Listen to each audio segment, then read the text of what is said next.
అయింది. అయినా పేషెంట్కు మాత్రం ఏమీ కాలేదు. అదేంటి? అదెలా సాధ్యమనే కదా మీ ప్రశ్న? కర్ణాటకలో జరిగింది ఇదే. ప్రభుత్వాన్ని కూల్చేందుకు బీజేపీ చేసిన ప్రయత్నం బెడిసికొట్టింది. ఇప్పుడు కుమారస్వామి చిద్విలాసంగా చిరుదరహాసం చేస్తున్నారు.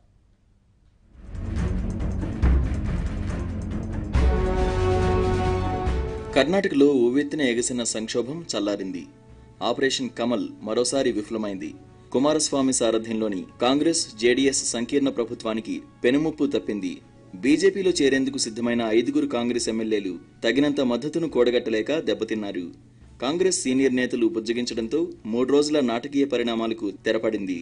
మంత్రి పదవి నుంచి ఇటీవల ఉద్వాసనకు గురైన కాంగ్రెస్ నేత రమేష్ జార్కిహోళీ మరో 4 ఎమ్మెల్యేలతో కలిసి ముంబైలోని ఓ ప్రైవేటు హోటల్లో మకాం వేశారు. కేబినెట్లో చోటు ఇవ్వనందుకు 2 స్వతంత్ర ఎమ్మెల్యేలు హెచ్ నగేష్, ఆర్ శంకర్ ప్రభుత్వానికి మద్దతు ఉపసంహరించుకుంటున్నట్లు గవర్నర్ వజూభాయ్ వాలాకు మంగళవారం లేఖ రాశారు. వీరు కూడా జార్కిహోళీతో కలిసి ముంబై హోటల్లో బస చేశారు. తమ శిబిరంలోకి కనీసం 10 మంది ఎమ్మెల్యేలైనా వస్తే సర్కారును కూలదోయవచ్చని భావించారు.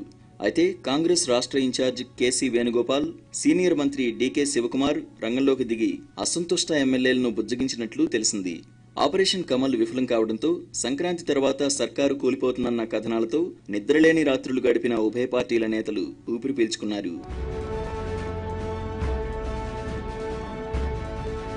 తమ ఎమ్మెల్యేలంతా ఐక్యంగా ఉన్నారని చాటేందుకు కాంగ్రెస్ పార్టీ శుక్రవారం శాసనసభాపక్ష సమావేశాన్ని ఏర్పాటు చేయనుంది. మద్దతు ఉపసంహరించిన 2 స్వతంత్రులను కూడా ఈ సమావేశానికి తీసుకొస్తామని వేణుగోపాల్ చెప్పారు. 2 స్వతంత్రులు వెళ్లినా నష్టం లేదని, సంఖ్యాబలం తన వైపే ఉందని, తన ప్రభుత్వానికి ఎలాంటి ముప్పు లేదని, అందుకే తాను చాలా ప్రశాంతంగా ఉన్నానని సీఎం కుమారస్వామి తెలిపారు. ఆపరేషన్ కమల్ విఫలం కావడం ప్రధాని మోదీ, బీజేపీ అధ్యక్షుడు అమిత్ షాలకు చెంపపెట్టు లాంటిదని కేపీసీసీ అధ్యక్షుడు దినేష్ గుండూరావు అన్నారు.